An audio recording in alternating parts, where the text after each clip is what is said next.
Hello dear student, मैं सेल Bhupesh Kachhawa, I am your chemistry teacher. बच्चों, हम पढ़ रहे थे क्लास 9 का केमिस्ट्री का फर्स्ट चैप्टर जिसका नाम है मैटर इन आवर सराउंडिंग्स। ठीक है बच्चों, लास्ट लेक्चर में हमने क्या क्या चीज़ डिस्कस करी थी बच्चों। हमने डिस्कस किया था कि मैटर क्या होता है, ठीक है, मैटर की स्टेट्स कितनी होती है। ठीक है, तो मैंने आपको कितने टाइप्स की स्टेट्स बताई थी बच्चों, टोटल 5 टाइप की स्टेट्स मैंने आपको यहाँ पर बताई थी। ठीक है, उसके अंदर बच्चों मैंने आपको कहा था कि सॉलिड, लिक्विड एंड गैस जो है ये मैनुअली हमारे लिए बहुत ज़रूरी है। ठीक है, बाकी जो प्लाज्मा है और बोस आइंस्टीन कंडेंसेट है, इनको मैंने बोला था कि आप इसको आगे हायर स्टडी के अंदर डील करेंगे। चलिए फिर बच्चों, लास्ट लेक्चर के लास्ट तक मैंने आपको सब थोड़े बहुत क्वेश्चन भी कराए थे। उसके बाद मैंने आपको एक टॉपिक पढ़ाया था जिसका नाम था बच्चों डिफ्यूज़न। क्या नाम था बच्चों उसका? डिफ्यूज़न। तो मैंने आपको डिफ्यूज़न की डेफिनेशन लिखाई थी, intermixing of particles of matter on their on. इनका मतलब क्या है बच्चों? डिफ्यूज़न का मतलब ये है कि बच्चों जहाँ पर पार्टिकल्स का हायर कंसंट्रेशन से लोअर कंसंट्रेशन की ओर जाना, ठीक है, यानी फ्लो करना। ठीक है, हायर कंसंट्रेशन का, जैसे मान लीजिए कि आपने कहीं पर इंसेंस स्टिक यानी अगरबत्ती जलाई हो। ठीक है, उसके बाद बच्चों आपने अगरबत्ती जब आपने जलाई है, ठीक है, तो आप अगरबत्ती किसी पर्टिकुलर रूम के अंदर जलाएंगे, लेकिन जो आप अगरबत्ती की जो स्मेल है यानी जो फ्रेगनेंस है वो आपको ऊपर वाले कमरे तक भी आ जाती है। बच्चों ऐसा क्यों होता है? ऐसा इसलिए होता है क्योंकि जो पार्टिकल्स हैं, किसके, इंसेंस स्टिक के पार्टिकल्स जो है वो क्या करते हैं, एयर मॉलिक्यूल के बीच में जो गैप होता है, एयर मॉलिक्यूल के बीच में क्या होता है बच्चों, जो गैप होता है, उस गैप के जो एम्प्टी स्पेस होता है उसमें क्या करते हैं, इंसेंस स्टिक के पार्टिकल्स जो हैं बच्चों उसमें समा जाते हैं, उसमें फिट हो जाते हैं। ठीक है, और जैसे जैसे एयर फ्लो करती है वैसे वैसे वो पार्टिकल्स भी अलॉन्ग विथ एयर फ्लो होते हैं। ठीक है, तो इससे होता है क्या बच्चों, जहाँ पर एक पर्टिकुलर रूम में इंसेंस स्टिक हमने लगाई थी वहाँ पर उसकी कंसंट्रेशन ज़्यादा थी, यानी वहाँ पर क्या था, स्मेल जो थी वो बहुत ज़्यादा थी, फ्रेगनेंस जो थी वो बहुत ज़्यादा थी।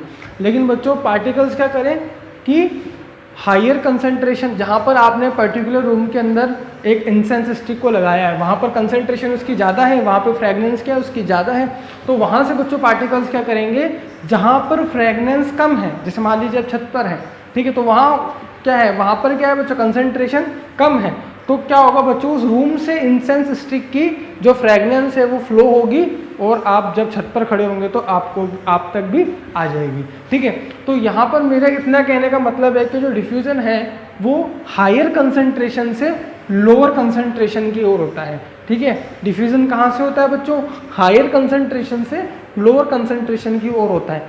चलिए, दूसरी सबसे इम्पॉर्टेंट बात बच्चों डिफ्यूज़न को लेकर है कि डिफ्यूज़न जो है वो, जी हाँ बिल्कुल, डिफ्यूज़न जो है बच्चों वो किसी भी डिफ्यूज़न के अंदर किसी भी टाइप का एक्सटर्नल, ठीक है, एक्सटर्नल फैक्टर इन्वॉल्व नहीं होता है। किसी भी टाइप का क्या है बच्चों, एक्सटर्नल जो है वो फैक्टर इन्वॉल्व नहीं होता है। ठीक है, मतलब कि डिफ्यूज़न जो है वो एक ऑटोनोमस है, अब स्वतः होने वाला प्रोसेस है। ठीक है, उसके अंदर हमारे को या किसी हमारे द्वारा किसी भी टाइप का एक्सटर्नल फोर्स जो है हम उस पर नहीं प्रोवाइड कराते हैं। ठीक है, तो ये तो बात होगी बच्चों डिफ्यूज़न।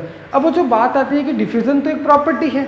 ठीक है, अब टाइप्स ऑफ मैटर तो 3 मैंने आपको बताया, सॉलिड, लिक्विड एंड गैस। तो बच्चों हर स्टेट के अंदर, हर मैटर की स्टेट के अंदर डिफ्यूज़न किस किस टाइप का हो सकता है उसको हम डील करेंगे। ठीक है, तो आप लिखते जाएं, मैं आपको कुछ बातें यहाँ पर लिखा रहा हूँ। चलिए बच्चों, अब हमारे पास है बच्चों, हम जो डिफ्यूज़न है उसको हम क्या कर रहे हैं, डील करना चाह रहे हैं किसके अंदर, स्टेट्स ऑफ मैटर के अंदर। कि डिफ्यूज़न जो है वो सॉलिड के अंदर कैसा होता है, लिक्विड के अंदर कैसा होता है और गैस के अंदर कैसा होता है।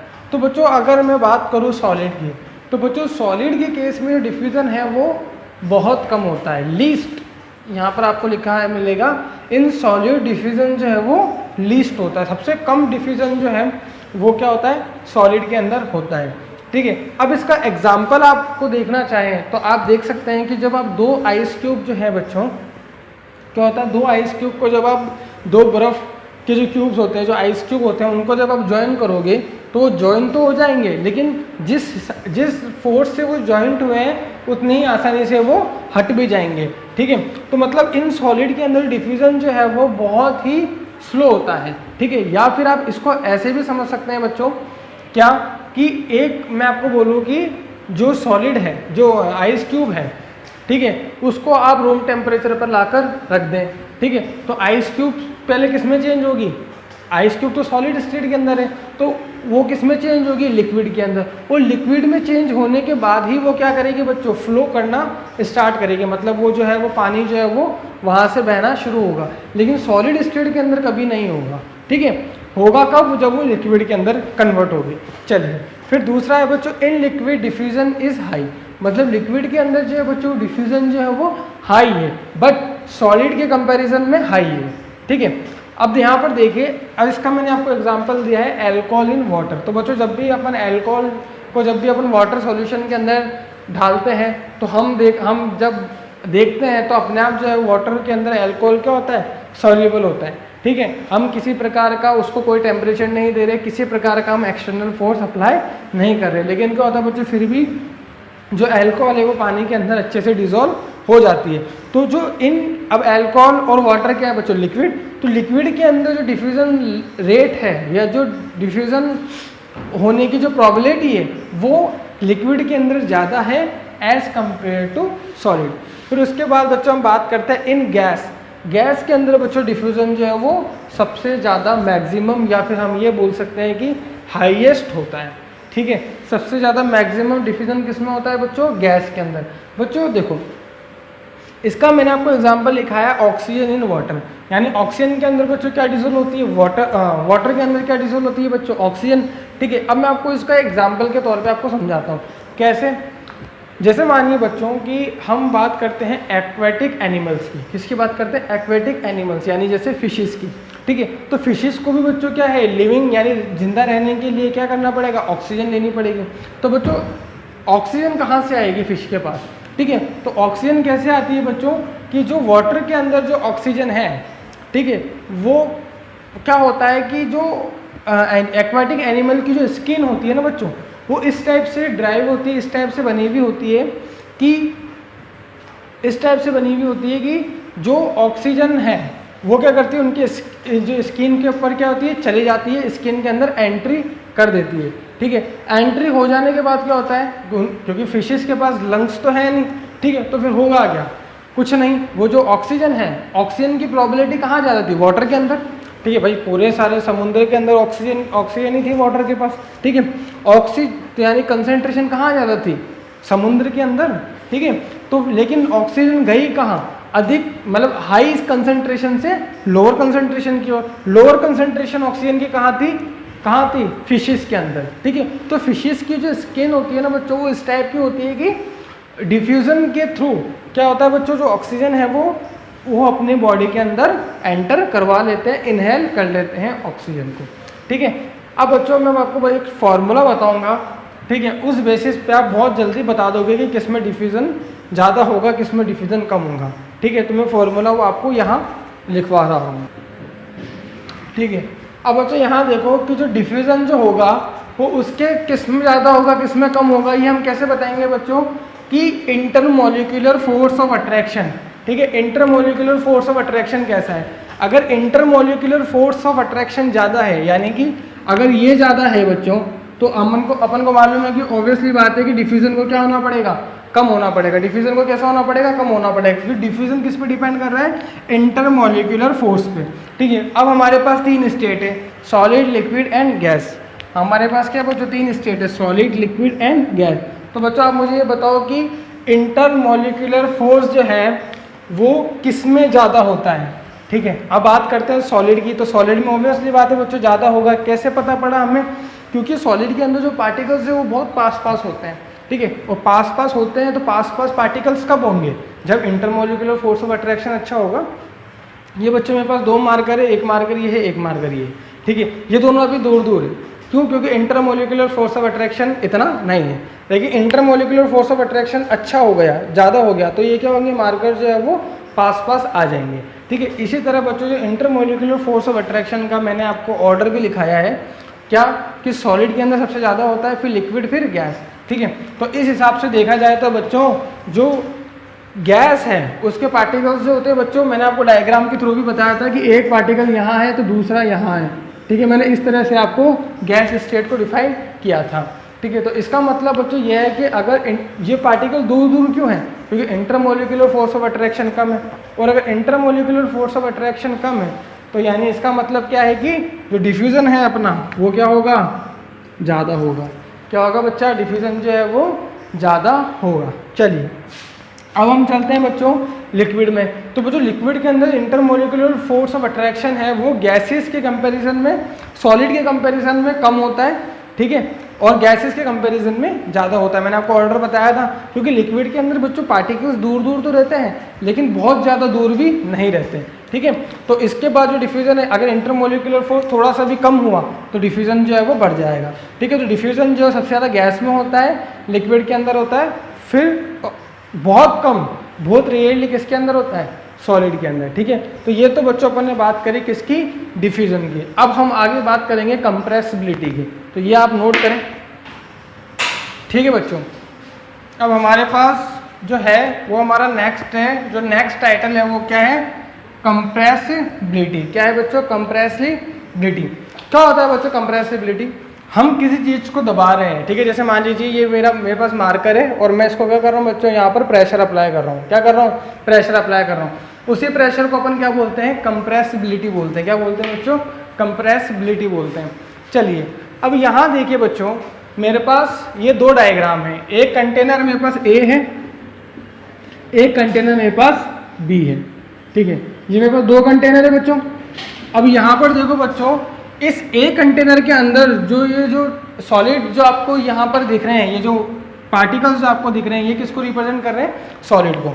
और जबकि बी कंटेनर के अंदर जो आपको ये जो पार्टिकल दिख रहे हैं, ये किसको डिनोट कर रहे हैं, गैस को। किसको कर रहे हैं बच्चों, गैस को। तो ये तो सॉलिड और ये गैस है। ठीक है, अब इन दोनों पे लगा हुआ है बच्चों पिस्टन। क्या लगा हुआ है बच्चों, पिस्टन। हालांकि इधर थोड़ा पिस्टन छोटा बन गया है, उसको मैं सही कर देता हूँ।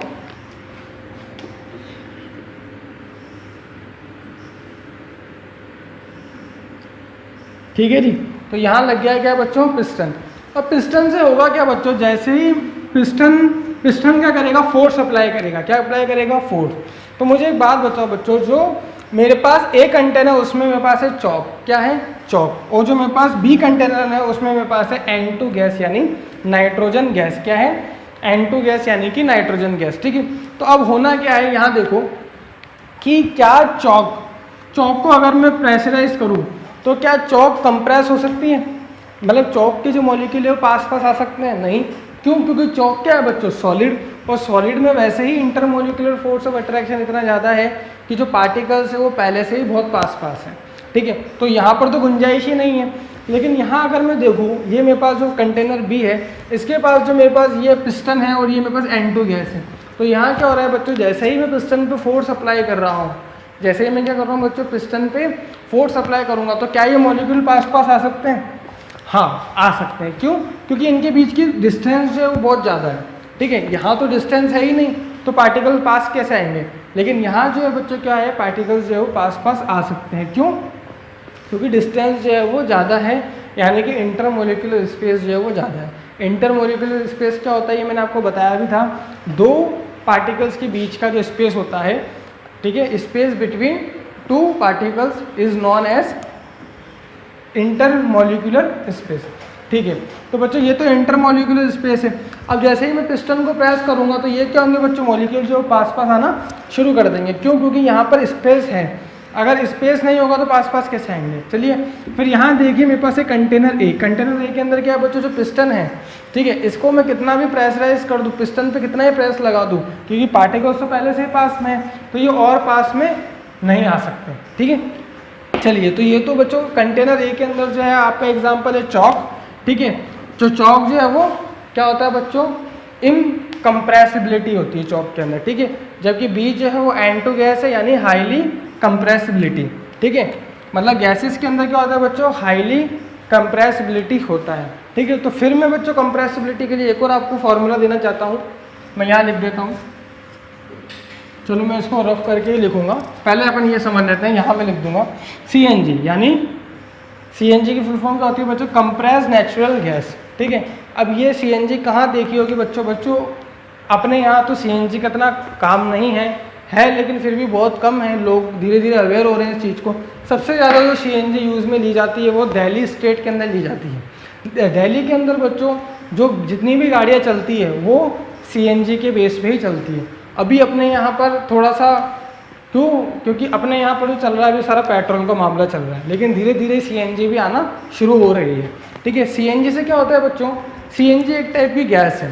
ठीक है, इसके बर्न जब CNG जलती है, गाड़ी जब अपन चलाते हैं तो पेट्रोल फ्यूल जलता है, फ्यूल क्या होता है, बर्न होता है। ठीक है, तभी तो फ्यूल खत्म हो जाता है। ठीक है, तो फ्यूल बर्न होता है तो क्या होता है, गाड़ी अपनी अच्छे से चलती है।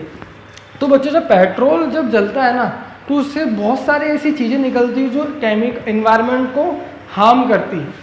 बहुत सारे केमिकल्स ऐसे निकलते हैं जो इन्वायरमेंट को क्या करते हैं, बहुत ज़्यादा हार्म करते हैं। ठीक है, इसलिए बच्चों पेट्रोल जो है वो पेट्रोल की जगह CNG की जो गाड़ियां हैं उनके अंदर भी, जो कार्स हैं उनके अंदर भी CNG का यूज़ किया जा रहा है। ठीक है, CNG क्या है बच्चों, CNG एक प्रकार की नेचुरल गैस है जिसको कंप्रेस कर दिया है टंकी में।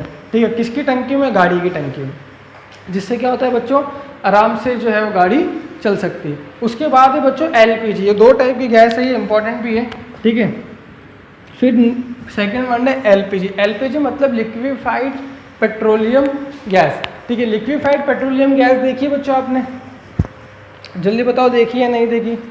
देखो बच्चों आपने ज़रूर देखी होगी लिक्विफाइड पेट्रोलियम गैस, बच्चों सबने देखी है।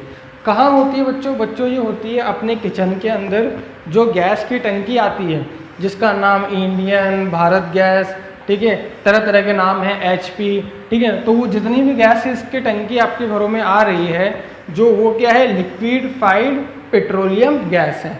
ठीक है, इसके अंदर बच्चों क्वेश्चन आपके अंदर पूछा जाता है, लेकिन ये थोड़ा सा हाई हो जाएगा आपके लेवल का, कि किससे मिलकर बनी होती है, इसके इंग्रेडिएंट्स कौन से होते हैं। तो आइसोब्यूटेन और आइसोप्रोपेन, ये 2 इंग्रेडिएंट्स होते हैं, अपन आगे जाके हायर क्लास में पढ़ने भी वाले हैं। ठीक है, लेकिन अभी आप सिर्फ नाम याद रख लो, क्योंकि ये नाम भी बहुत रेयरली याद होता है आपकी क्लास के अंदर। ठीक है, आइसोब्यूटेन और आइसोप्रोपेन से मिलके LPG गैस जो है वो फॉर्म होती है। ठीक है, इसके में जो मेन इंग्रेडिएंट्स है वो आइसोब्यूटेन और आइसोप्रोपेन होते हैं। ठीक है, अब बच्चों यहाँ क्या होता है, LPG के अंदर इस तरह के हाइड्रोकार्बन होते हैं कि जिनको अपन बर्न करते हैं तो वो इतनी अमाउंट में हीट निकालते हैं जिससे अपना खाना बन जाता है। आइसोब्यूटेन और जो प्रोपेन है वो क्या है, एक प्रकार के हाइड्रोकार्बन है। अब हाइड्रोकार्बन क्या होते हैं बच्चों, जिसमें हाइड्रोजन और ऐसे मॉलिक्यूल जिसमें क्या हो, हाइड्रोजन और कार्बन हो। ठीक है, इस टाइप के कंपाउंड्स को हम क्या बोलते हैं, हाइड्रोकार्बन। ठीक है, तो यहाँ क्या होता है बच्चों, लिक्विफाइड पेट्रोलियम गैस के अंदर जो हाइड्रोकार्बन है वो बर्न होते हैं। ठीक है, और बर्न होने के बाद में उतनी अमाउंट में एनर्जी यानी हीट निकालते हैं जिससे हमारा जो है खाना जो है वो आसानी से बन जाता है। ठीक है, तो ये तो ही बच्चों अपने पास क्या गैसेस की बात की, कंप्रेस कौन हो सकता है। ठीक है, सॉलिड और किसके अंदर, गैस के अंदर कंप्रेस कौन अच्छे से हो सकता है, तो जाहिर सी बात है गैस हो सकती है। ठीक है, अब कंप्रेसिबिलिटी के लिए भी मैं आपको एक फॉर्मूला लिखाने जा रहा हूँ, वो ये है। ठीक है, अब यहाँ पर है बच्चों आपके पास क्या कि कंप्रेसिबिलिटी बच्चों किस स्टेट की अच्छी होगी, सॉलिड, लिक्विड और गैस की। तो बच्चों उस स्टेट की अच्छी होगी जिसमें इंटरमोलिकुलर फोर्स ऑफ अट्रैक्शन जो है वो इन्वर्सली प्रोपोर्शनल होगा। अगर इंटरमोलिकुलर फोर्स ऑफ अट्रैक्शन कम है तो कंप्रेसिबिलिटी क्या होगी, ज़्यादा होगी। ठीक है, अब यानी कि यहाँ देखो गैस के अंदर क्या है बच्चों, इंटरमोलिकुलर फोर्स ऑफ अट्रैक्शन कम है, तभी तो मॉलिक्यूल जो है वो दूर दूर है, तो देखो कंप्रेसिबिलिटी भी ज़्यादा है। यहाँ देखो बच्चों चॉक है, चॉक के अंदर क्या है बच्चों, अच्छा इंटरमोलिकुलर फोर्स ऑफ अट्रैक्शन है। क्यों, क्योंकि जो पार्टिकल्स है वो पास है। ठीक है, उससे क्या होगा बच्चों, पार्टिकल्स जो पास है, उससे क्या हो जाएगा कि अगर इंटरमोलिकुलर फोर्स ज़्यादा है तो कंप्रेसिबिलिटी कम हो जाएगी। ठीक है, तो ये तो बच्चों को ने बात करी, इसको करो आप नोट। फिर हम चलते हैं आगे की तरफ। अब यहाँ पर देखो बच्चों हमारे पास है नेक्स्ट टॉपिक डेंसिटी। डेंसिटी क्या होती है बच्चों, मास बाय वॉल्यूम। डेंसिटी क्या होती है बच्चों, मास बाय वॉल्यूम। अच्छा, अब बच्चों क्या मैं डेंसिटी को इस तरह से लिख सकता हूँ, density is inversely proportional by volume. Density जो है वो इन्वर्सली प्रोपोर्शनल होगी किसके, वॉल्यूम के। कब, कब होगी, जब मास जो है बच्चों कैसा होगा, कांस्टेंट होगा, यानी मास इज कांस्टेंट। अगर मान लो बच्चों देखो मैं इसको सॉल्व कर दूँ, अगर मैं यहाँ पे इन प्रोपोर्शनली का साइन हटाता हूँ तो यहाँ पे मुझे कांस्टेंट लगाना पड़ेगा। लगाना पड़ेगा नहीं लगाना पड़ेगा, तो उसी कांस्टेंट को मैं क्या बोल रहा हूँ, मास, है कि नहीं बच्चों।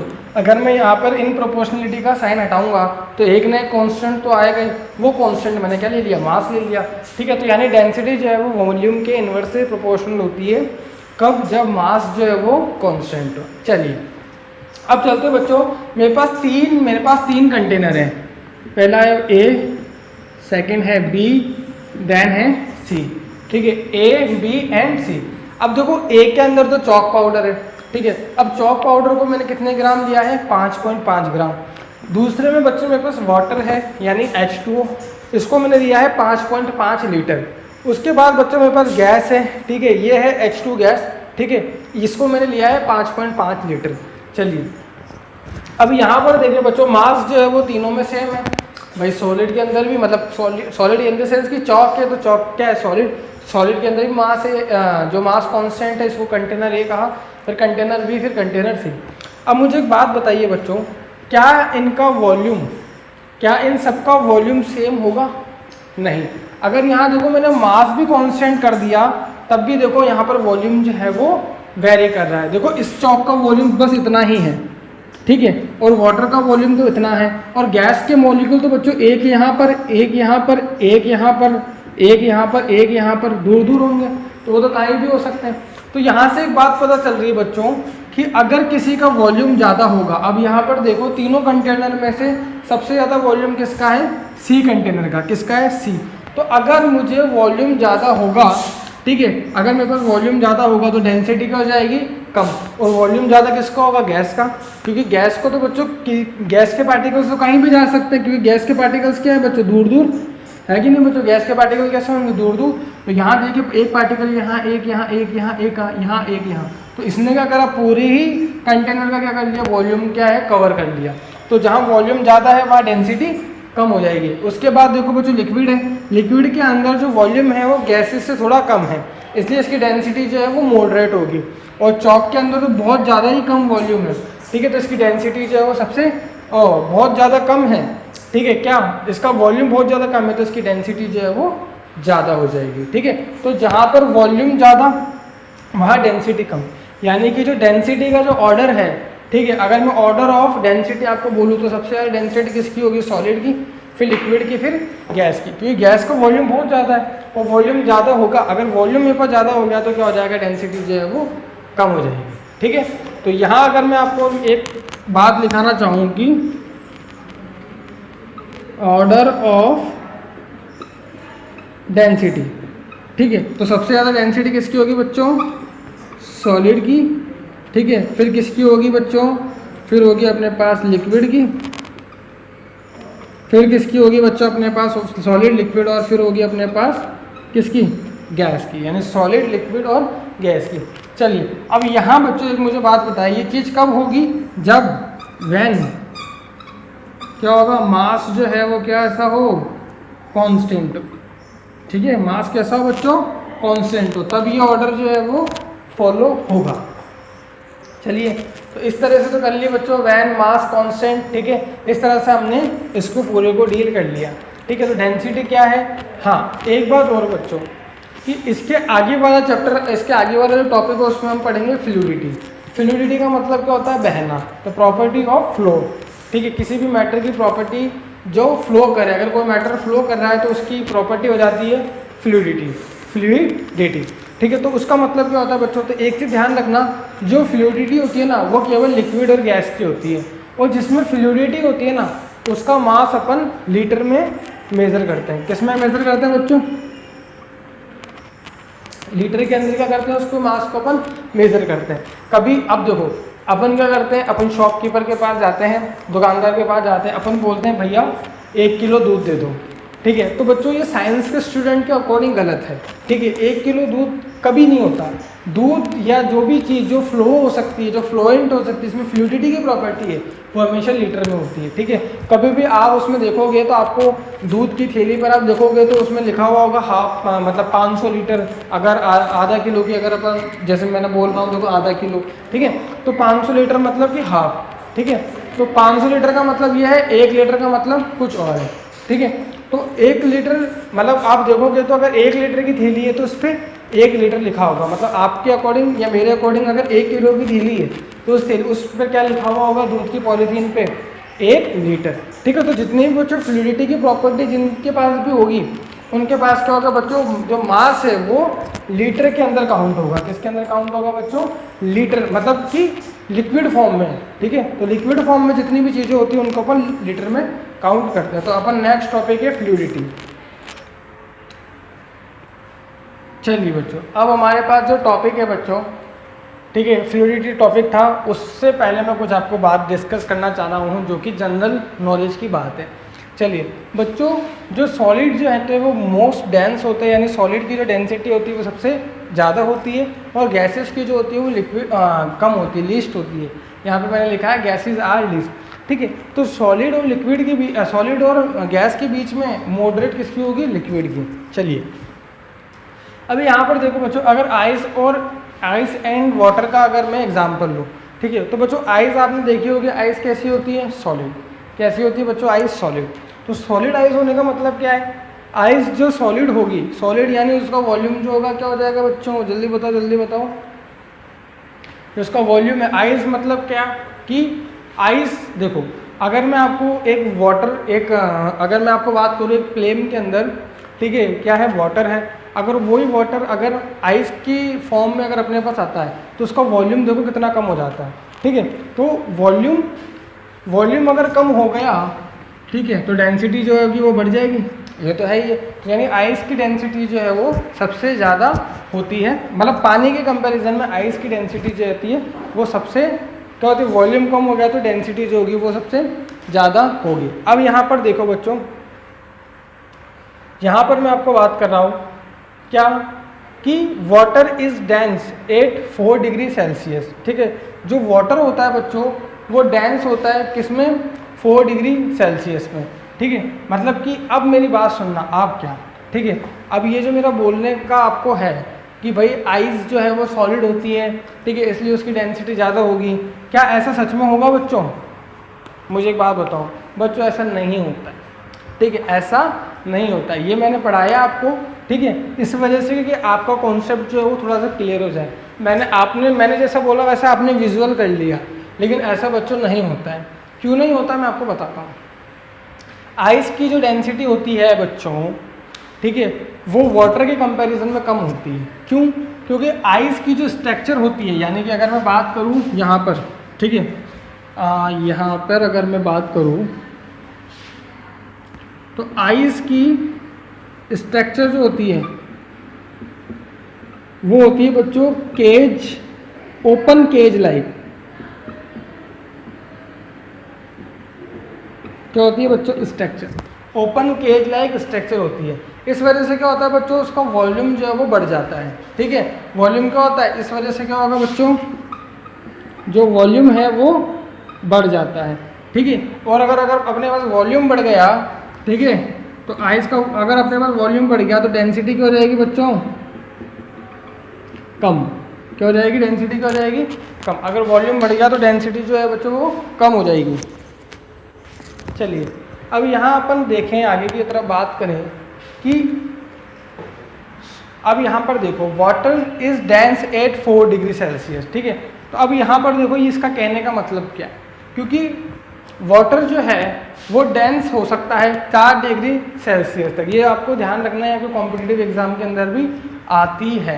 ठीक है, तो ये टेम्परेचर आपको याद रखना है 4 डिग्री सेल्सियस। ठीक है, अब बच्चों क्वेश्चन आता है कि वाई आइस जो है वो फ्लो करती है ऑन वाटर। ठीक है, मतलब आइस जो है वो वाटर के ऊपर क्यों फ्लो करती है, क्या रीज़न है, इसलिए कि उसकी डेंसिटी जो है वो कम हो जाती है। ठीक है, अब लोग क्या सोचते हैं बच्चों, मोस्टली बच्चे ये सोच के गलत कर देते हैं कि अगर सॉलिड है तो उसकी डेंसिटी क्या होगी बच्चों, ज़्यादा। लेकिन यहाँ केस थोड़ा सा उल्टा हो जाता है, क्योंकि आइस की जो स्ट्रक्चर है वो ओपन केज लाइक स्ट्रक्चर है। ठीक है, इसमें क्या होता है बच्चों, वॉल्यूम, इस स्ट्रक्चर की वजह से क्या होता है बच्चों, वॉल्यूम जो होता है वो बढ़ जाता है, जिस वजह से क्या होता है बच्चों, डेंसिटी जो है वो बहुत ज़्यादा कम हो जाती है। ठीक है, अब यहाँ देखो water is dense at 4 degree Celsius, मतलब वाटर का जो मैक्सिमम जो वाटर की डेंसिटी है वो 4 डिग्री तक सेल्सियस तक रहती है। इसका मतलब क्या, क्योंकि 4 डिग्री के बाद बच्चों अगर 4 डिग्री, फिर है 3 डिग्री, यहाँ 3 डिग्री, ठीक है, 4 degree Celsius, 3 degree, 2 degree Celsius और 1 डिग्री और फिर 0 डिग्री, ठीक है। तो यहाँ पर अगर मैं बात करूँ किसकी, वाटर की, तो बच्चों वाटर की डेंसिटी है वो 4 डिग्री सेल्सियस पे मैक्सिमम होती है। क्यों मैक्सिमम होती है मैं आपको बताता हूँ, क्योंकि 4 डिग्री से अपन कम आएंगे, 3 पे आएंगे, 2 पे आएंगे, 1 पे आएंगे, तो बच्चों किस में ये क्या हो जाएगा, ये बिल्कुल जमना शुरू हो जाएगा, ठीक है, क्योंकि 0 डिग्री पे तो ये आइस बन जाएगा। और आइस की जो स्ट्रक्चर है वो कैसी होती है बच्चों, बिल्कुल कैसी, ओपन केज लाइक स्ट्रक्चर होती है, ठीक है। तो उस वजह से उसका वॉल्यूम जो है वो बढ़ जाता है और डेंसिटी जो होती है कम हो जाती है। अब बच्चों बर्फ़ तो जो जमना है ना वो 2 डिग्री 3 डिग्री के बाद से ही शुरू हो जाती है, ठीक है, हल्की हल्की हल्की हल्की हल्की हल्की, ठीक है।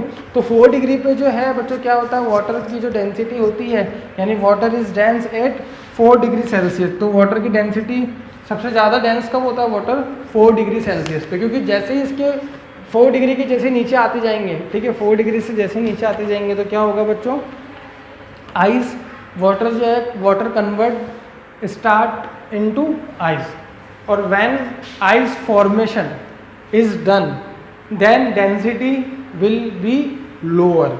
Why, because the ice structure of ice cube is like open cage, ठीक है, यानी खुले पिंजरे की जैसे इसकी स्ट्रक्चर होती है, ठीक है। डेट्स वाई जो वॉल्यूम है, ठीक है, वॉल्यूम ऑफ आइस, ठीक है, due to open cage like structure, ठीक है, इज मैक्सिमम, ठीक है, इज इंक्रीजेस, ठीक है, and therefore density is decreases, ठीक है।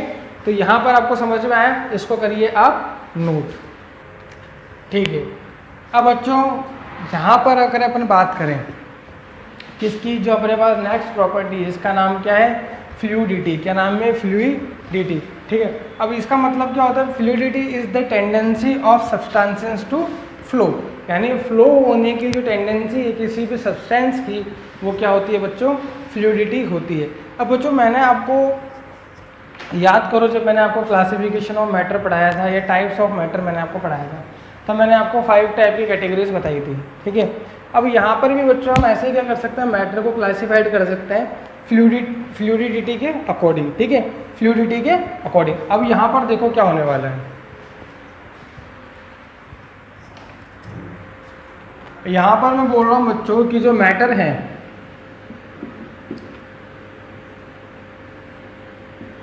मैटर जो है बच्चों वो 2 टाइप्स में हो सकता है। एक हो सकता है रिजिड, एक हो सकता है फ्लूइड, ठीक है। अगर मैं फ्लूइड की बात करूंगा तो इसमें कौन आ जाएंगे बच्चों, लिक्विड और गैस, लिक्विड और गैस। लेकिन अगर मैं रिजिड की बात करूंगा तो रिजिड में मेरे पास आ जाएगा कौन, सॉलिड, ठीक है। सॉलिड के अंदर बच्चों फ्लूइडिटी की जो है वो टेंडेंसी जो होती है वो बहुत ही कम होती है, क्योंकि पार्टिकल्स बच्चों बहुत पास होते हैं, ठीक है, पास होने की वजह से क्या होता है, फ्लूइड वो नहीं हो पा सकते, ठीक है। तो फ्लूइडिटी जो होती है वो किसकी होती है, लिक्विड की और गैस की भी, ठीक है, दोनों की फ्लूइडिटी होती है। और मैंने आपको ये भी बताया था कि जिसमें फ्लूइड होने की टेंडेंसी होती है उसको हम लीटर में मेजर करते हैं, इसको नोट करो, ठीक है। अब यहाँ पर बच्चों देखिए, जो फ्लूइडिटी होती है वो सबसे ज़्यादा गैस की होती है। क्यों, क्योंकि गैस के जो मॉलिक्यूल है वो कितने होते हैं बच्चों, दूर दूर होते हैं, ठीक है। तो फ्लूइडिटी का आपके पास फॉर्मूला ये है कि फ्लूइडिटी जो है वो इन्वर्सली प्रोपोर्शनल होती है इंटरमोलिकुलर फोर्सेस के। किसके होती है, इंटरमोलिकुलर फोर्सेस के। अगर इंटरमोलिकुलर फोर्सेस ज़्यादा है फ्लूइडिटी कम हो जाएगी, ठीक है। तो यहाँ पर इंटरमोलिकुलर फोर्सेस किस में ज़्यादा होते हैं, इन सॉलिड, ठीक है। और सॉलिड में ज़्यादा होने की वजह से क्या होता है बच्चों, सॉलिड में ज़्यादा होने की वजह से क्या होगा कि जो फ्लूइडिटी है वो कम हो जाएगी, ठीक है। अब सबसे ज़्यादा इंटरमोलिकुलर फोर्स सबसे कम किस में होता है, गैसेस के अंदर, तभी तो मॉलिक्यूल जो है बच्चों वो दूर दूर होते हैं, ठीक है। तो यहाँ क्या होता है, अगर मॉलिक्यूल दूर दूर हैं, यानी कि इंटरमोलिकुलर फोर्सेस जो है between the particles is low, तो देन डेंसिटी इज हायर, ठीक है। हम कैसे कॉन्क्लूड कर रहे हैं, फॉर्मूला मैंने आपको दे रखा है, ठीक है। तो बच्चों मैंने हर चीज़ का आपको फॉर्मूला यहाँ दिया है, आपको किसी टॉपिक में कोई प्रॉब्लम आएगी नहीं, बिल्कुल सिंपल टॉपिक है बच्चों, ठीक है। इसको करो आप नोट। चलिए बच्चों, अब हमारे पास आखिरी टॉपिक बचा है स्केल्स ऑफ टेम्परेचर। ठीक है, हम टेम्परेचर को कैसे मेज़र करते हैं। ठीक है, यहाँ पर है बच्चों सबसे पहला सेल्सियस। ठीक है, सेल्सियस स्केल, यानी जब टेम्परेचर को हम किस में मेज़र करें बच्चा, सेल्सियस के अंदर। किसके अंदर करें, सेल्सियस के अंदर। ठीक है, सेल्सियस के अंदर बच्चों क्या होगा, सी इसका सिंबल होता है और सी के ऊपर डिग्री आती है। ठीक है, जैसे आप पढ़ते आए 90 डिग्री एंगल, 60 डिग्री एंगल, ऐसे बच्चों क्या होता है कि जो सेल्सियस स्केल होती है बच्चों, उसके ऊपर क्या आती है, डिग्री। ठीक है, उसके बाद है बच्चों दूसरा है फ़ारेनहाइट स्केल। फ़ारेनहाइट इसको बच्चों एफ से रिप्रेजेंट करते हैं, इसके ऊपर भी डिग्री आती है।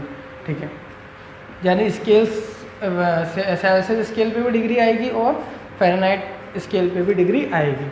अब यहाँ होता क्या है बच्चों, आप देखेंगे कि जो फ़ारेनहाइट है, ठीक है, ये अभी आपको बहुत देखने को मिल रहा होगा in the period of Covid. ठीक है, अभी कोविड का टाइम है बच्चों। ठीक है, तो अभी आपको देखने को मिल रहा होगा कि आप जहाँ पर भी मैक्सिमम जहाँ पर भी आप जा रहे होंगे वहाँ पे आपका टेम्परेचर नोट करा जा रहा है। ठीक है, टेम्परेचर को क्या करा जा रहा है बच्चों, नोट।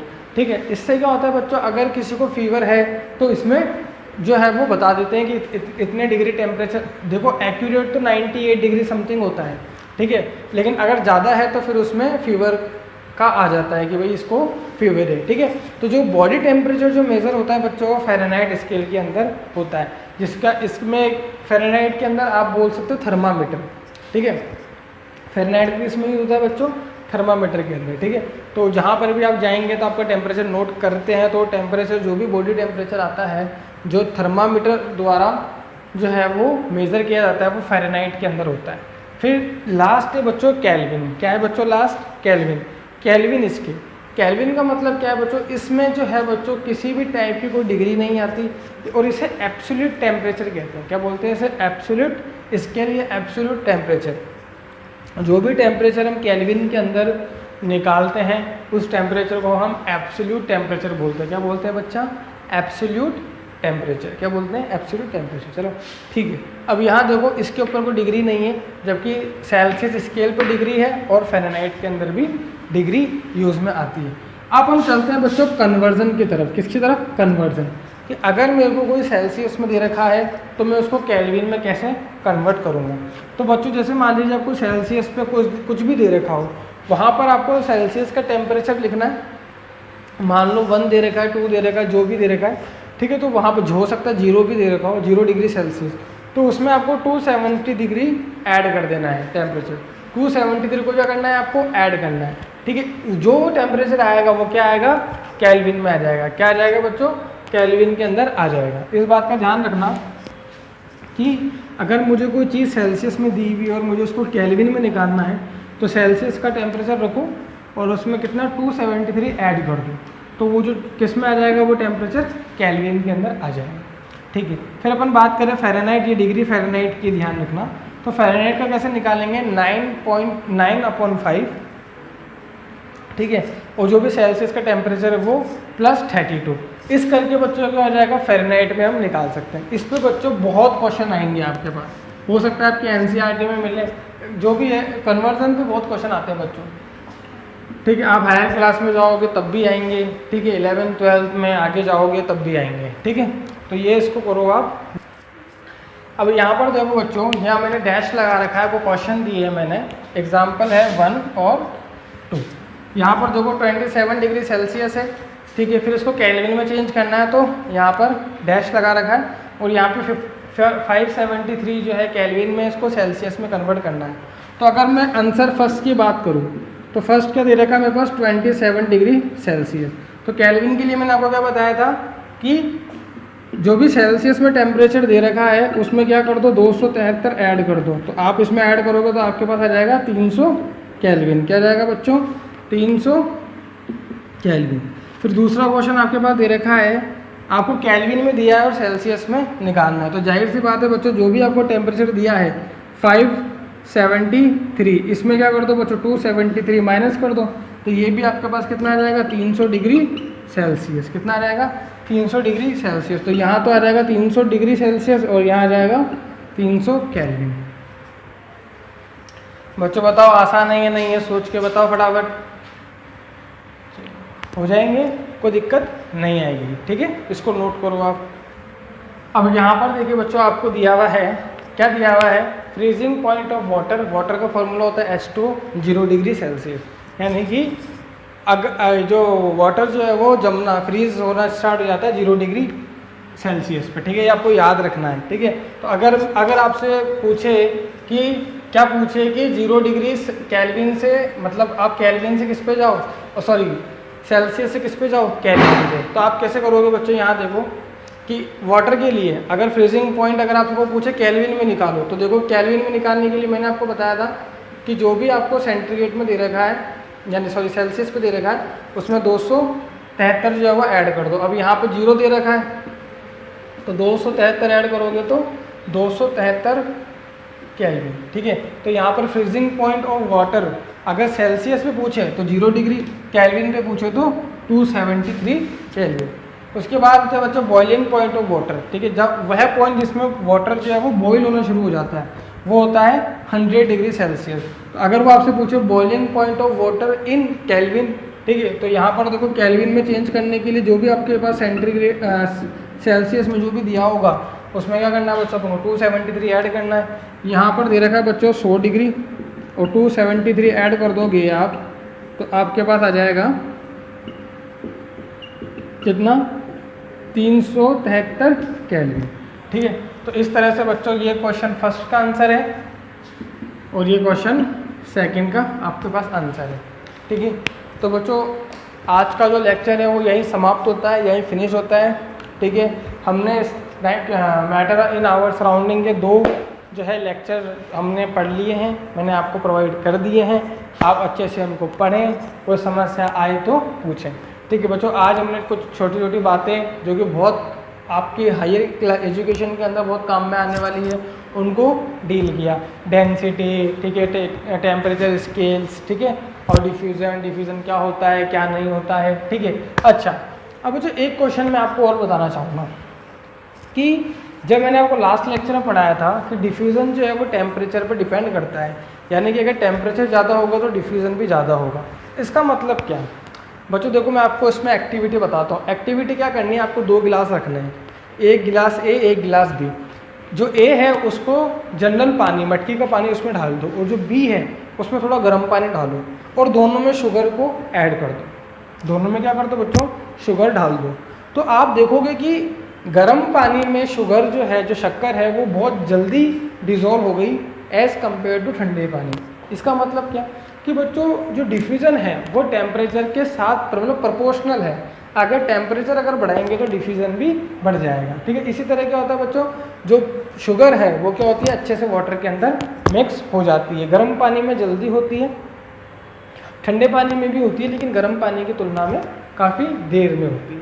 चलिए, इस तरह से बच्चों आज हमने शूट कर लिया है, आज हमने पढ़ लिया है अच्छे से। शूट तो मैंने किया है, पढ़ा आपने है, ठीक है। फिर हम इसके आगे के टॉपिक्स को फर्दर स्टडी करेंगे। तो बस बच्चों आज के लिए इतना ही। अच्छे से मेहनत करें, ऑनेस्टली पढ़ाई करें, घर पे रहें, ठीक है, और हेल्दी रहें, ठीक है। इतना ही आज के लिए, इतना ही। Thank you.